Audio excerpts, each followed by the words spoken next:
Una investigación exhaustiva y seria de los asuntos de política pública y gobernanza del país se analizan desde el observatorio. Porque los temas de impacto ya están bajo la lupa y los analizamos desde el observatorio. Saludos y bienvenidos a un nuevo programa desde el Observatorio. Les saluda la doctora Jennifer Castellanos Barreto, ayudante del director del Observatorio de Sociedad, Gobernanza y Políticas Públicas de la Pontificia Universidad Católica de Puerto Rico. Como todas las semanas, para mí es un gusto saludar a todas las personas quienes se conectan a esta hora a través de Católica Radio y por supuesto a quienes escuchan o ven la retransmisión de este programa en cualquiera de las plataformas digitales de nuestra querida universidad. Como es de costumbre, nos acompaña nuestro coanfitrión del programa, el doctor Hernán Vera Rodríguez, director del Observatorio. Bienvenido, doctor, a un nuevo programa. Saludos, Jennifer, saludos a la audiencia y en particular en el día de hoy, saludos a nuestra invitada. Claro que sí. Hoy tenemos de invitada a la doctora Ana Fernanda Uribe Rodríguez desde la ciudad de Bucaramanga, Colombia. Bienvenida, doctora, a este espacio desde el Observatorio. Muchas gracias y qué placer estar acá compartiendo con ustedes algunas reflexiones. Claro que sí, el placer es nuestro, doctor. ¿Alguna introducción para este programa? ¿De qué estaremos hablando hoy? Pues hoy estaremos hablando con la doctora Ana Fernanda Uribe, porque Ana es una colega colombiana de la Universidad Pontificia Bolivariana en Bucaramanga, Colombia. Tema, ¿verdad?, que sabremos más de ella cuando la presentemos en breve. Y tanto ella como yo pues hemos tenido puestos directivos en nuestras respectivas universidades y hoy tendremos una reflexión sobre las destrezas y habilidades que se requieren de los directivos educativos en el contexto actual. Pues el mundo está cambiando, la educación está cambiando, la demografía en la que vivimos está cambiando y queremos reflexionar un poco sobre eso, ¿verdad?, a modo de ayuda quizás o a modo de una guía referencial para las personas que se quieran dedicar a este tema de la administración educativa. Claro que sí, y pues antes de empezar, como bien dijo el doctor, vamos a presentar a nuestra invitada. Ella se llama Ana Fernanda Uribe Rodríguez, es doctora en Psicología Clínica y de la Salud, cum laude de la Universidad de Granada, España, magíster en Prevención de Riesgos Laborales de la Universidad Internacional de la Rioja, España, magíster en Educación y Prevención en SIDA de la Universidad Complutense de Madrid, España, especialista en Gestión en Salud de la Universidad ICESI de Cali, psicóloga con mención de honor de la Pontificia Universidad Javeriana de Cali. Fue la vicerrectora académica de la Universidad Pontificia Bolivariana Seccional Bucaramanga del 2016 al 2023.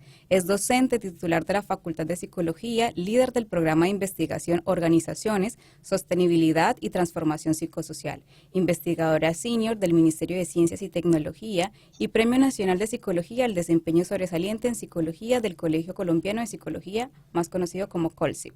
Es autora de más de 100 artículos científicos y libros, consultora organizacional y docente nacional e internacional. Esta es la breve reseña de nuestra invitada, así que nuevamente es un gusto tener a la doctora Ana Fernanda por primera vez en nuestro programa del Observatorio. Ella es muy querida, muy amiga de nosotros, muy amiga de Puerto Rico y por supuesto de nuestra universidad. Claro, quizás señalar que Ana Fernanda, ¿verdad?, o ha sido, vamos a decir, una gran colaboradora de la Pontificia Universidad Católica, particularmente de mi gestión como decano, ¿verdad?, cuando era decano del Colegio de Estudios Graduados, ahora Colegio de Ciencias de la Conducta. Así que enviamos a Bucaramanga practicantes del programa doctoral de psicología. Hemos llevado a cabo investigaciones conjuntas, publicaciones conjuntas, presentaciones en congresos conjuntos, así que en cierta medida han venido delegaciones de estudiantes colombianos acá a Puerto Rico, siendo Jennifer una de las representantes de esa primera delegación, y hemos ido también con unas pequeñas delegaciones también, sobre todo a los congresos que se presentan, congresos de psicología en dicha universidad. Quise bienvenida personalmente, Ana Fernanda. Gracias, Doc. De verdad que sí, ese recorrido que haces, ayer precisamente compartíamos ya 14 años de colaboración interinstitucional, grandes lazos de amistad y obviamente una relación supremamente íntegra, integral en todo lo que hemos trabajado. Perfecto, muy agradecidos, Ana Fernanda. Pues quisiéramos que quizás darte un poco de pista libre para introducir este tema, ¿verdad? Y nosotros haremos intervenciones en cualquier momento, ¿verdad? Así que puedes comenzar a hablar y comenzamos un diálogo sobre este tema de las habilidades y destrezas de Pues, los directivos.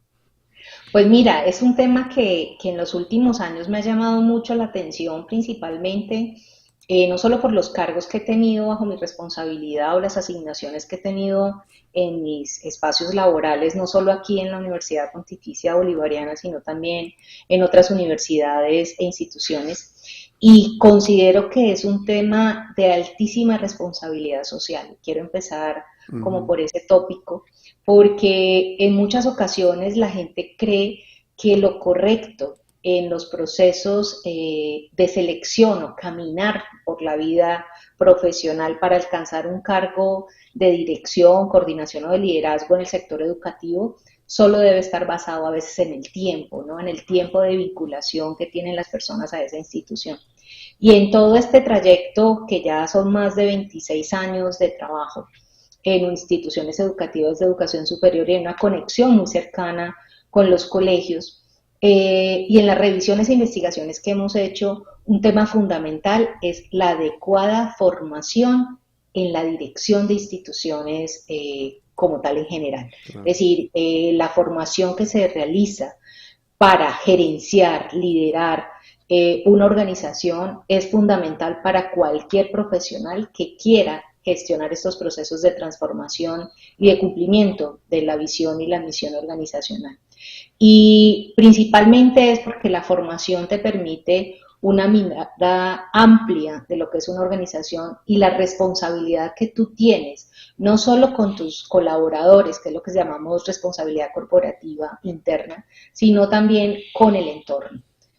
Porque estamos contribuyendo desde las instituciones de educación a la transformación de personas, a la transformación de profesionales y a la transformación de la sociedad. Entonces creo que ese es un elemento fundamental de las competencias que debe tener un líder, que tiene que ver con las competencias del saber, ¿no? Esa es como una primera reflexión, y que pues las instituciones de educación somos responsables de ofertar esa formación de calidad para los directivos o futuros directivos. Me parece interesante los temas que traes, ¿verdad? Sobre todo el tema del entorno, ¿verdad? Las organizaciones educativas, quizás más que muchas otras, son organizaciones abiertas, ¿verdad? A su medio ambiente. Así que influencian y están constantemente influenciadas por ese medio ambiente. Quizás en el pasado, cuando yo comenzaba, hace un par de décadas, a ser director de departamento, pues uno se encargaba más bien de atender la casa, de atender los aspectos internos, ¿verdad? O dando una mirada adentro, hacia el departamento, hacia la organización, quizás no dándole demasiada importancia a la gestión de las redes, ¿verdad? De este network, de esta red de colaboradores y de organizaciones que están externas. Quizás un poco la visión que teníamos era de que todo lo que estaba fuera de la organización era nuestra competencia. Vis a vis esta visión que tenemos hoy día de buscar esas colaboraciones. Así que no falla un congreso que uno vaya, una presentación que uno dé, donde se le acerquen gente de otras universidades, sobre todo del extranjero, para ver cómo podemos colaborar. Así que ese enfoque de redes y ese enfoque internacional es algo que a mí me parece que en las pasadas décadas pues ha cambiado grandemente. Antes uno gerenciaba, como decimos, ¿verdad? El atender las cosas de la casa, el que el presupuesto funcione, el que los docentes estén al día, el que los horarios de clases salgan y todo eso, reclutar estudiantes, esa visión interna. Pero hoy día esa visión interna se le sobreimpone también como algo importantísimo también, esa gestión externa, ese intercambio con el medio ambiente. Y mira que lo mencionas muy claramente, es decir, Hace mucho tiempo de pronto la función de un directivo se centraba en su mayoría en fortalecer las funciones operativas o las Claro. actividades que necesitaba cumplirse para alcanzar un resultado principalmente. Pero lo que se ha visto es que sí hay funciones operativas que tenemos que cumplir como directivos, pero en otro nivel. Y a eso es que me parece, a eso es que le apuntamos ahora en la formación que hacemos, por ejemplo, desde la maestría en gestión de la educación de aquí de nuestra universidad, Ujú.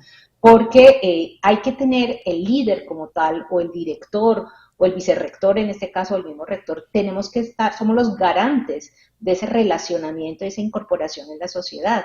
Y ese indicador, ahí ya hablamos de un indicador no de resultados, sino de gestión, no solo debe estar basado en el cumplimiento de la función básica que tiene la institución, sino en la transformación y logro de los objetivos institucionales con metas institucionales, nacionales e internacionales, como tú me lo mencionas, porque es que estamos en un contexto educativo. No podemos tener una mirada reduccionista de solo la organización. Somos un sistema abierto. Y al ser un sistema abierto, uno de los grandes indicadores de una excelente gestión a nivel directivo tiene que ver con esas networks que se establecen y sobre todo esas alianzas que generan productos de valor asociados a la academia, asociados a la investigación, asociados a la proyección social y obviamente asociados a las instituciones gubernamentales que nos regulan en todo el tema de calidad de acreditación.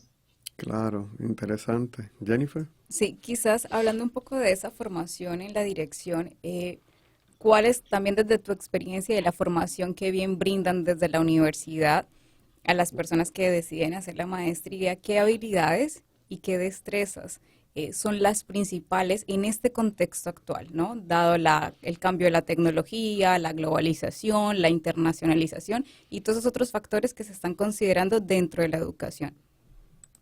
Mira que hablaba inicialmente de lo que clásicamente se habla como la competencia del saber, ¿no? Ujú. Dentro de nuestra maestría, algo que es muy interesante y en otros programas que también tenemos, es que el profesional que desee liderar o que le corresponda liderar en función de las características de la organización, también debe tener unas habilidades en el hacer, es decir, su experiencia y su trayectoria, que muy claramente se identifica de que no podemos dar saltos tan grandes en los cargos porque como ustedes saben también existe una carrera en los cargos, una conexión de habilidades que me permite encadenar y fortalecer unas competencias en el hacer.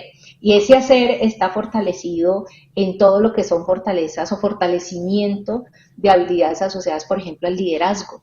Es decir, una persona que no ha liderado un grupo siquiera de trabajo va a ser muy complicado que lidere una organización porque no va a tener esa experiencia de vivir los conflictos que se plantean, las diferencias que se pueden encontrar y obviamente el fortalecimiento de las competencias del saber en términos de lo que es una dinámica organizacional y grupal.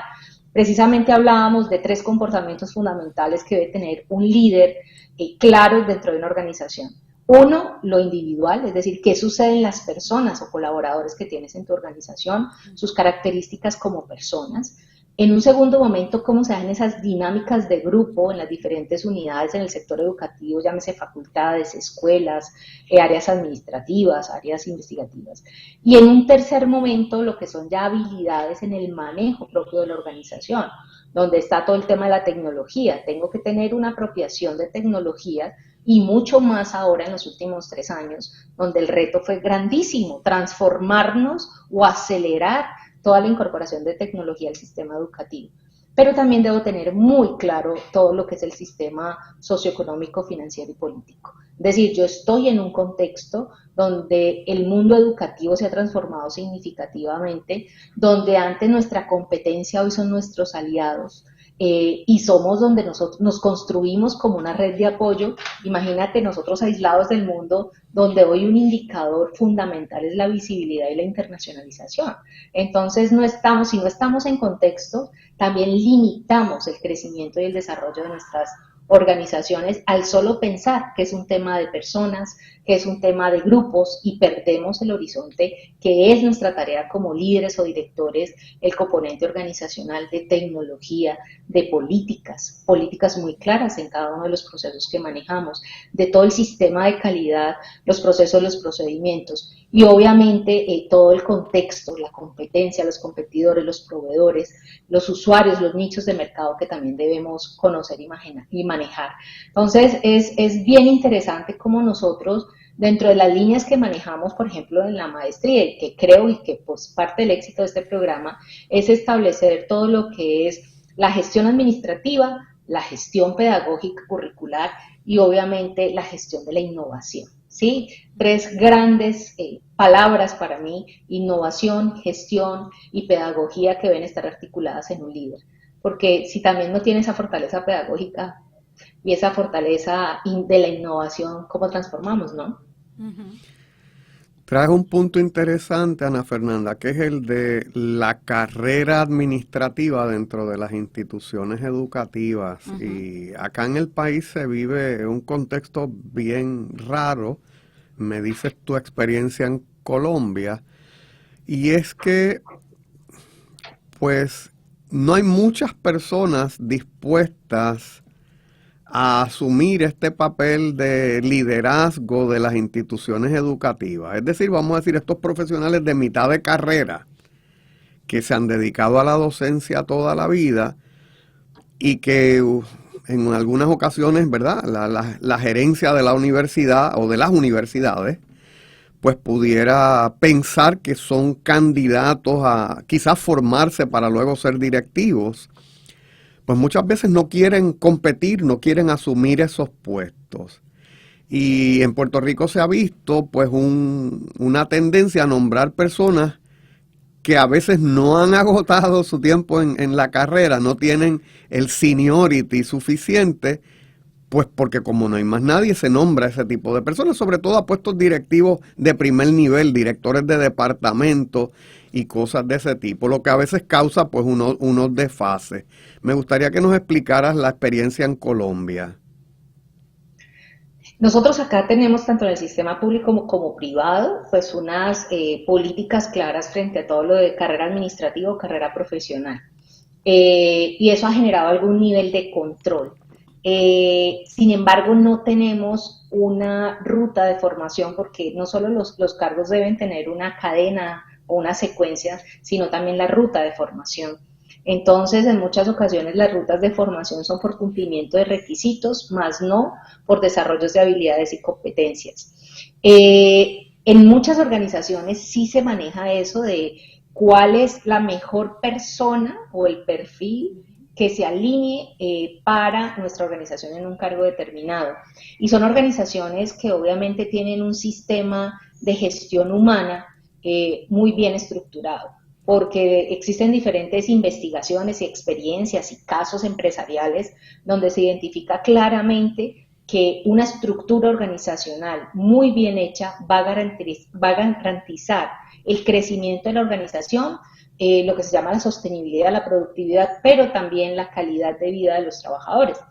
¿Qué hemos encontrado nosotros? Cuando una persona ha tenido una trayectoria, sea a través de los diferentes cargos o responsabilidades, adquiere unas competencias que va a facilitar, obviamente, su desempeño y unos resultados a muy buen término. Pero también algo que tenemos que revisar y que estamos tratando de hacer ese ejercicio tiene que ver con las escalas salariales. Ya. A veces es más el trabajo y obviamente esta responsabilidad sabemos que genera un nivel superior de exigencia, pues por algo también se gana más, pero a veces no compensa o la gente no se siente compensada frente a todas las responsabilidades, el nivel de estrés, el nivel de conflictos que se maneja, porque el conflicto puede estar siempre, pero a mayor nivel en la estructura orgánica, mayor estrés o exposición a ciertos factores de riesgo específicos. Entonces, creo que hay un tema muy interesante y es revisar las escalas salariales de las instituciones educativas, que son uno de los factores importantes de fortalecimiento de ese vínculo, ese deseo de continuar en su proceso de formación, pero incluir un tema del salario emocional. Es decir, más allá de la remuneración económica, sí se ha incorporado una revisión muy interesante, es que los directivos o los que tenemos responsabilidades de más nivel, las inquietudes o los deseos o lo que representa un salario emocional va más allá del salario. ¿sí? Ahora se está utilizando de empresas multinacionales, que me parece una práctica excelente, la flexibilidad laboral, tanto en horario como en espacios físicos, la movilidad internacional, obviamente plantearse es un trabajo bajo objetivos, no frente a cumplimiento de tiempos y horarios, que a veces en ese tema de tiempos y horarios no se tienen en cuenta las competencias de las personas y las necesidades de los cargos. Entonces, creo que sí es importante, y en eso sí soy muy enfática, de que no solo el conocimiento determina un nivel de formación, al menos apropiación y redimensionalización de lo que es una organización y las responsabilidades que tenemos en cada nivel, sino que también esa experiencia laboral va determinando unos elementos fundamentales. Pero sí hay una falencia en el conocimiento de los directivos en términos de escalas salariales, de estructuras de cargo, y obviamente eso afecta de que en algunas ocasiones tocó con tal persona.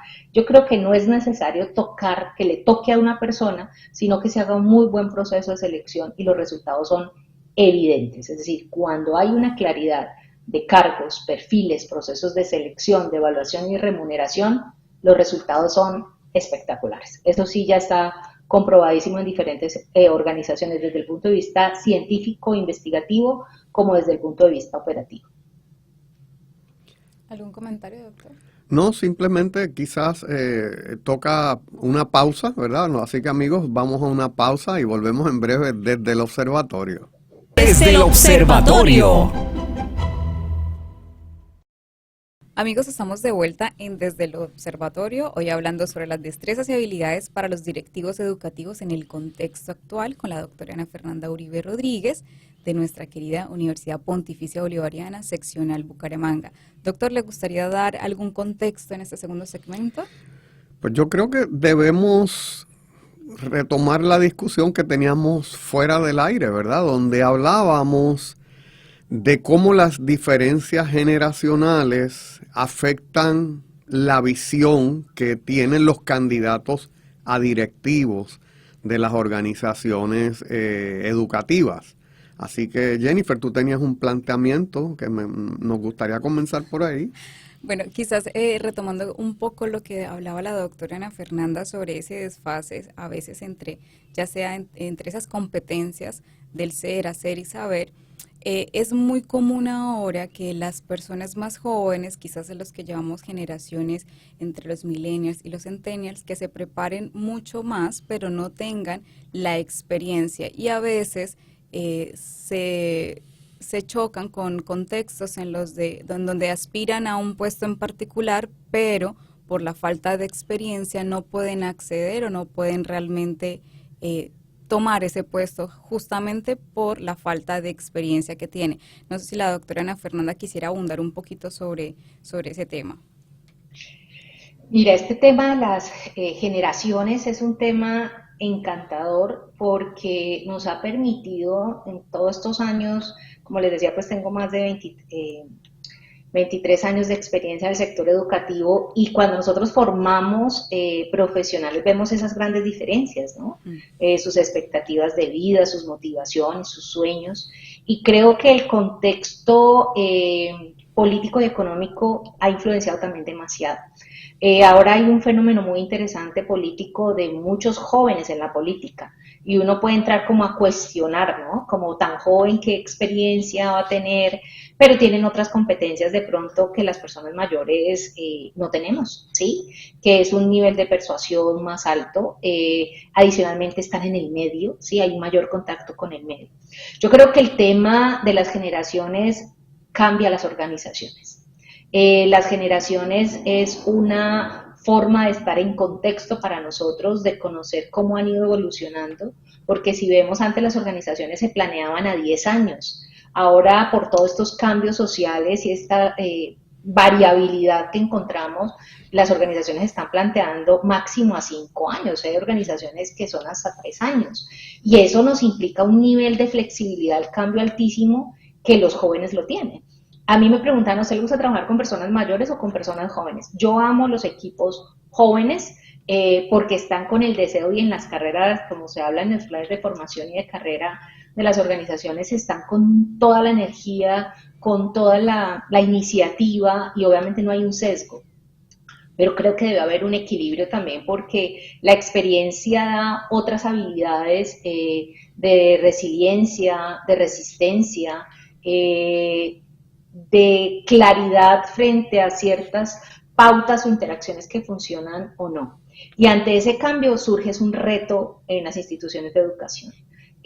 Un reto en términos de que aunque no se tenga experiencia laboral, ¿sí?, de vínculo con otras organizaciones, en la formación de nuestros estudiantes deben estar ese contacto con organizaciones y con realidades organizacionales para que también desarrollen experiencia, desde un estudio de caso, desde una visita técnica, desde una misión, y eso lo hemos trabajado pues entre las dos universidades, por ejemplo, que hemos tenido misiones e intercambios e investigaciones.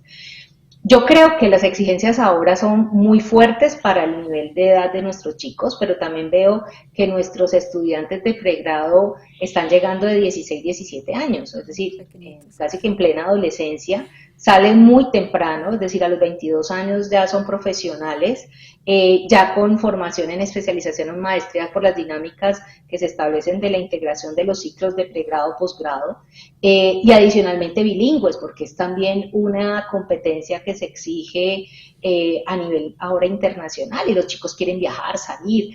Entonces, esas dinámicas nos exigen como instituciones ser flexibles, pero como organizaciones, también la recepción de estas personas jóvenes con o sin experiencia. Creo que el que tiene experiencia, pues ahora también es que los jóvenes tienen una movilidad más rápida. Ellos no se sueñan pensionarse en la misma institución. Claro. Ellos más o menos cada 3 años, 5 años quieren cambiar. Nosotros de pronto que tenemos más trayectoria en desarrollo de vida, 50, 60 años o desde los 40 quisiéramos finalizar todo nuestro desarrollo profesional en una organización. Los jóvenes de hoy no. Quieren vivir diferentes experiencias en diferentes organizaciones, en diferentes sectores y ojalá en diferentes países. Eso me implica retos organizacionales también porque tengo que tener una rotación de personal, pero creo que lo podemos manejar desde la experiencia de otros, desde esas competencias que ellos tienen y si hay un acompañamiento y una claridad organizacional de los objetivos, las metas y todos los indicadores, lo pueden hacer los chicos. Los jóvenes con los que yo he trabajado con adultos mayores, he trabajado con adultos medios, como se dice, pero también he trabajado con gente súper joven, no solo desde la investigación, los semilleros de investigación y los proyectos, sino con colaboradores. He tenido colaboradores de 24, 30 años, que es súper agradable la creatividad, la innovación, el movimiento, la agilidad, y son muy responsables, porque también hay sesgos generacionales, ¿no? Como que el viejito o el mayor que pereza, enquistado, siempre lo mismo, y el jovencito volátil, inseguro, no. Creo que eso hay una variable de personalidad y de formación que influye muchísimo y creo que son también estilos de liderazgo diferentes. Los jóvenes son más cercanos, a veces más precisos, los adultos temen acercarse. Yo a veces me siento en el punto medio. Creo que hay que tener unas competencias muy fuertes en toda el área de conocimiento que nos movemos, en el sector que nos movemos, una trayectoria que nos permita vivir diferentes experiencias, no solo de tipo académico investigativo, sino también de tipo administrativo. Y obviamente el hecho de que integrar las diferentes generaciones es fantástico, los resultados son fantásticos y siento que uno puede ser un muy buen líder siendo cercano con unos límites claros. Genera enganche, genera encuadre, genera lo que hoy llamamos engagement, compromiso organizacional y unas dinámicas laborales muy interesantes. No hay que tener miedo a exponerse y Brené Brown, que es una de las investigadoras más interesantes actualmente, habla precisamente de eso, de la vulnerabilidad, pero las inseguridades generan prepotencia, las inseguridades generan a veces unas habilidades cortas sociales que lo que hacen es hacerle daño a las otras personas, ¿no? Y la gente hoy no está dispuesta a sentirse maltratado, humillado, descalificado. La gente quiere confianza, ¿sí? Confianza en sí mismo, en la organización y en las dinámicas que se establecen.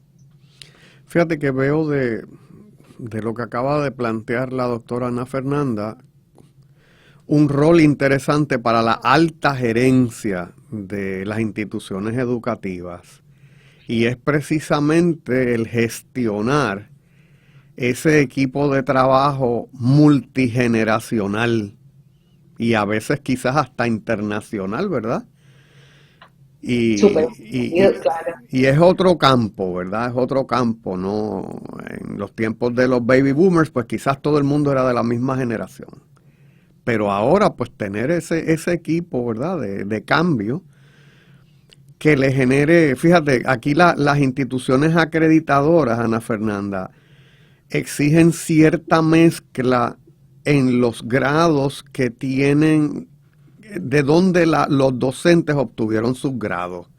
Dicho, Sí, igual acá. Sí. no ven con buenos ojos el que tú tengas, pues, Todos de la misma 20 doctores de la Sí, pontificia. Así igual que, pues, ¿qué te digo? Eso se puede trasladar al tema de las generaciones, ¿verdad? Porque ¿qué se busca con que las personas tengan distinta formación? Pues que hayan distintos saberes y distintas corrientes de pensamiento de pensamiento, sí. en la universidad, y que la universidad sea esa gran olla donde se mezcla todo ese pensamiento y todos esos saberes y necesidades. Por otro Y el, lado, el relevo generacional. claro, El relevo claro, también claro. Pensaba también mientras hablaba en Peter Senge. Yo creo que hay que volver a sacar, ¿verdad? Desempolvar el libro de la quinta disciplina de la organización que aprende, ¿verdad? Del aprendizaje organizacional y cómo las organizaciones aprenden de sus distintos miembros, particularmente los más viejos, ¿no? Particularmente los más viejos. Así que tiene que haber una mezcla. Sí, porque, oye, te lo digo, yo como gerente universitario en muchas ocasiones resolvía los problemas levantando el teléfono y preguntándole a alguien que haya estado en la organización más tiempo que yo. Así que tiene que haber porque lo que para mí era un problema nuevo, esa persona lo había encontrado 20 veces y lo había resuelto 20 veces. Así que tiene que haber un proceso de mentoría, tiene que haber un proceso de acompañamiento, pero por otro lado tiene que haber una apertura de las nuevas generaciones para dejarse mentorear, ¿verdad? Y entonces, y a veces es un temor, ¿no? A veces es un temor que se cree que si hablas con el anterior que ha ocupado un puesto, entonces es que tú no tienes criterio. No, es decir, ahí acortamos muchos tiempos de lo que se llama la curva del aprendizaje y tú tendrás tu estilo, simplemente escucha, ábrete a otras formas y a ver qué no se repite para que se haga de la mejor manera. sí, como te digo, era algo que yo diariamente, ¿verdad? Yo era un gestor universitario muy abierto a escuchar a las personas que estaban en puestos similares o las personas que habían estado en puestos anteriormente, porque como te dije, ya ese aprendizaje está en la organización, ya eso está codificado, yo no tengo que reinventar la rueda, lo que tengo es que adaptarlo. Así que tiene que haber a veces esos encuentros, fíjate, para discutir temas generales, no tiene que haber ni una agenda. Vamos a discutir temas que le atañen a la organización, donde los gerentes nuevos o los directivos nuevos planteen cuáles son los problemas que hayan encontrado más comunes y donde haya otras personas de otras generaciones de la administración universitaria que quizás entonces en ese intercambio pues pueda surgir elementos muy buenos para las universidades. Y es la teoría de los sistemas, es decir, ¿tú qué quieres ser? ¿Un sistema cerrado, rígido, o quieres ser un sistema abierto con límites claros? Y también los estereotipos que generan sobre las personas, los directivos, cada uno tiene un estilo. El tema es cómo generamos algo que se denomina aprendizaje organizacional o más avanzado, gestión del conocimiento. Entonces, no es rechazar, no es aislar, al contrario, es construir basado en la experiencia, en la trayectoria y en el desarrollo de una organización, porque esa es la gestión del conocimiento, más que un archivo de información, es la transformación de procesos y de los resultados que se pueden generar a partir de las sinergias de las unidades de las personas, y eso también rompe un poquito el temor cuando hay rotación de personal, porque entonces también nos quedamos en que dependemos de la persona. Claro. Y creo que la organización tiene que tener su propio comportamiento basado en los líderes que han estado valorando las experiencias, pero lamentablemente sabes que hay un tema que se conecta con esto, que son esas habilidades blandas del ser, donde los líderes tenemos que fortalecernos como personas, porque hay muchos retos, muchas presiones, muchas dificultades de interacción o de planteamientos de tus ideas que influyen a veces en el estado de ánimo de las personas, tanto el líder como de su equipo de trabajo. Y trabajar en esa resiliencia que es fundamental, trabajar en todo lo que tiene que ver con tu seguridad personal, tu autoconfianza, tu autoeficacia de que pues, también tienes una trayectoria.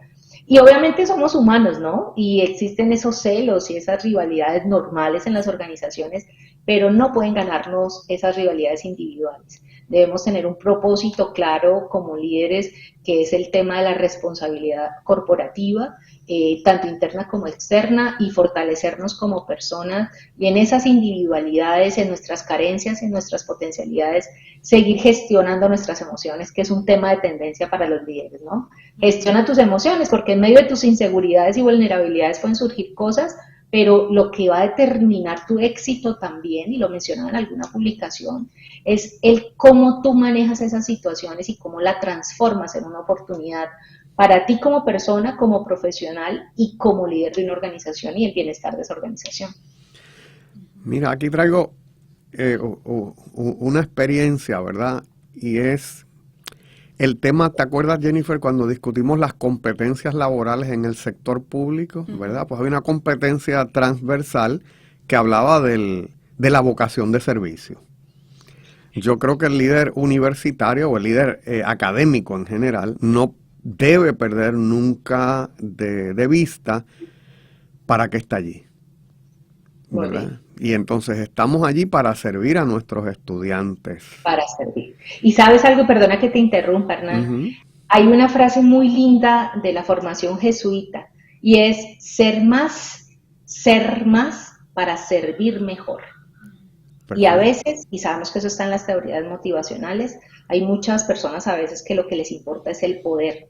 Sí. Y no les interesa ese servicio. Hay otros que les interesa la afiliación, no hay otros que les interesa toda la parte del resultado. Esa sería la mezcla perfecta, ¿no? Un interés, obviamente, un gusto por el poder, un vínculo, un engagement fuerte con la organización, pero también, obviamente, una búsqueda del logro y los resultados. Creo que sería la combinación perfecta para no perder ese altruismo que tenemos los docentes, pero bien canalizado para gestionar procesos institucionales. Hablabas de las habilidades blandas. Una habilidad que yo tuve que desarrollar cuando llegué a decano fue la de la escucha activa. Sobre todo en el tema de los estudiantes. Venía un estudiante que había tenido un conflicto con una clase o con un docente, darle ese espacio para escucharlo y escucharlo activamente. Y también me ayudaba el pensar en que cada chico o chica que entrara por esa puerta podía ser mi hijo o mi hija. Que no estaba resolviéndole a un desconocido, estaba escuchando a mi hijo o hija que tenía un problema. Y partiendo de ahí, pues con esa empatía, pues sí. Y entonces, como te digo, si tenía la razón, le dábamos la razón. Si no, empática, muy bien. Si no tenía la razón, pues que saliera con una explicación de por qué no le pedíamos dar la razón. Pero siempre era importante el escuchar activamente a la persona y uno no autoimponerse, no, quiero salir de esto, son 2 minutos, te doy 2 minutos. No. Vamos a escuchar a la persona, vamos a escuchar los planteamientos y uno se sorprendía cómo nuestra visión original del problema o del asunto cambiaba a veces escuchando a la persona. O escuchando a todas las partes envueltas. Muy bien, mira qué lindo. Eso, sabes que me gusta la forma en que lo mencionaste, donde dices cuál fue la que más me tocó fortalecer o desarrollar. Yo te diría, para mí, el discernimiento. Es decir, entre lo que tú piensas, otros te dicen y tú ves. Y lograr tomar decisiones. Creo que eso es un reto fuertísimo para un líder, pero no tomar decisiones basados en un comentario informal. Por eso estamos en todo este tema del Big Data, ¿sí? Basado en datos, en evidencias concretas, y en buscar a los mejores para el apoyo en la gestión de las diferentes unidades. Es decir, eso te da una tranquilidad. Yo, de las cosas que más valoro en mi gestión en los diferentes años que llevo desde docente, investigadora, líder, es todo lo que tiene que ver con trabajar con gente que le gusta lo que hace, que tiene esa convicción y que obviamente te asesoran, porque tú debes dejarte asesorar también y tener ese nivel de humildad de permitirte que otros te asesoren y te acompañen, pero tener el discernimiento de contrastar esas afirmaciones, esas evidencias con el punto de vista de investigadores, autores, teorías, modelos que también te dan mucho más fuerza en la toma de decisiones. Yo creo que has hablado de una habilidad blanda que escasea mucho en los directivos en general y quizás los académicos en particular, que es esa humildad para escuchar a otros y cambiar tu percepción inicial de un asunto y el dejarse mentorear, ¿verdad? En algunas ocasiones. Darle tiempo, a veces somos, no tomar decisiones de manera abrupta, ¿verdad? A veces las cosas hay que dejarlas madurar un par de días, un par de horas, para poder tomar una decisión justa y tomar una decisión basada en datos. Sí, yo creo que a veces se subestima también de quién viene ese comentario o la forma de ver las cosas. Por ejemplo, en mi caso yo soy más joven que típicamente mis jefes y todo lo demás. No subestimar por el hecho de que tú seas más joven o por el hecho de porque esa persona sea más joven o tenga menos experiencia. A veces la forma de vida, las experiencias de vida te dan otros aprendizajes que no propiamente lo laboral te lo da. Entonces no subestimar a veces ese tipo de acercamientos. Y bueno, ese es mi comentario. Pero ya para finalizar, porque nos estamos acercando al final de este programa bastante interesante y sobre todo reflexivo, me gustaría que la doctora nos diera una conclusión, un cierre que quisiera compartir con todas las personas que nos están escuchando a través de Católica Radio.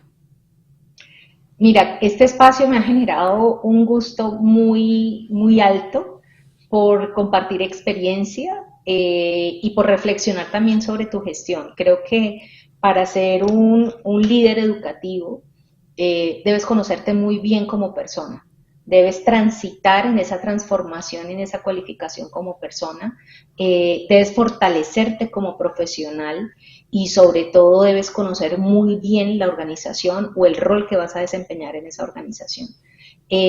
Todas las instituciones son magníficas siempre y cuando sean lideradas por personas humanas, por personas cercanas, pero sobre todo con personas con conocimiento, experiencia y el respeto por el otro y el cuidado por el otro.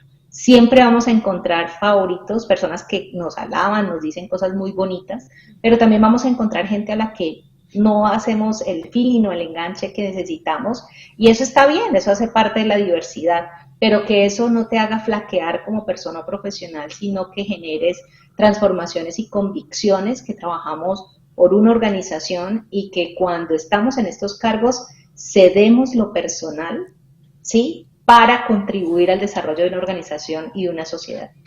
Pues magnífico, doctora Ana Fernanda, muchísimas gracias por haber aceptado nuestra invitación a participar de este espacio. Hemos como tal llegado al final de nuestro programa. Agradecemos haber compartido tanto las experiencias como los conocimientos, pues tanto para nosotros como para todas las personas que nos escuchan. Muchas gracias. No, gracias a ustedes, un espacio genial y qué rico volvernos a encontrar de otra forma. Claro que sí. Pues por aquí siempre bienvenida, sabe que es bienvenida pues tanto al programa de radio, a Puerto Rico, a la universidad. Con mucho gusto, cuando necesiten, aquí estaré.